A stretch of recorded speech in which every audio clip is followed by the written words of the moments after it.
So I've come into the workshop just to make a short video to try and show you how easy it is to reapply the Scaffa Care Varnish on your Scaffa products. So the first thing you need is just a few bits of equipment. I've put on a kind of an overcoat here over my own clothes just to protect my clothing. We suggest using some form of protective gloves just so that you don't get the varnish on your hands. It is a water-based product and easy to clean off, but obviously it just saves from any mess later on. Sandpaper to sand down the product.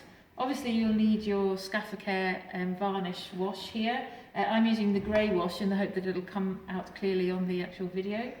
A 4-inch brush, so we tend to use, because the products are usually on the larger side, we tend to use this size of brush.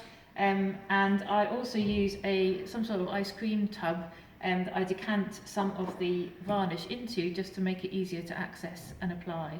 And what I should say is you should make sure too that you really shake the varnish before you decant it into, to make sure that the wax and the dye are mixing up properly.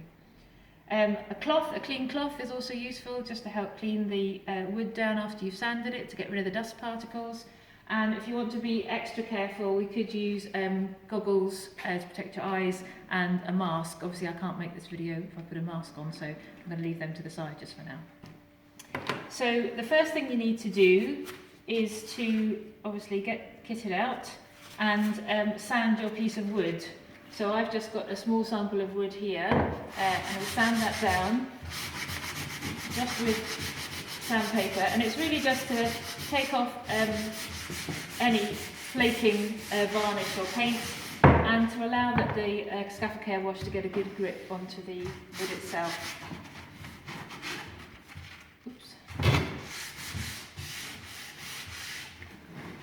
So, and then once you've sanded it down, give it a wipe, blow it down just to get the dust particles off, make sure it's smooth, and then put it ready for painting.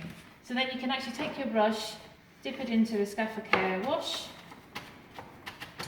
and then in the direction of the grain, simply apply the wash. It's really as simple as that. And what you tend to find is you'll need a bit more wash on the ends. So these ends here, where the wash tends to soak in more. And you just have to be careful to make sure you're spreading out any drips that might collect in the corners. And it'll look darker now than it actually comes out at the end, because it's a kind of a cloudy effect. And you just make sure there's no spillages there. And in about an hour that will be touch dry, and a full 8 hours before it's 100% dry. If you're on furniture and stuff, don't sit on it at least within 8 hours. And we should keep the varnish in a kind of a cool, dark place, and don't store it below 10 degrees or above 25 degrees C. Okay, so just to finally show you how easy it is to clear up after you've reapplied your Scaffa Care varnish. And this is the empty container now. I've decanted, well you can, if there's some left in here, you can put the lid back on if you still have it of the ice cream tub, and keep the varnish there for use for a week or so in the ice cream tub. But assuming you've used it all up, to clean up the brushes, it's a simple question of a bit of warm water, some washing up liquid, and a bit of a swish really. I mean, they obviously don't pour any of the varnish down the drain. These are just the remnants that I'm using, or that I'm cleaning up with. But it's very simple. You can see pretty much most of it's come out already. And a good rinse.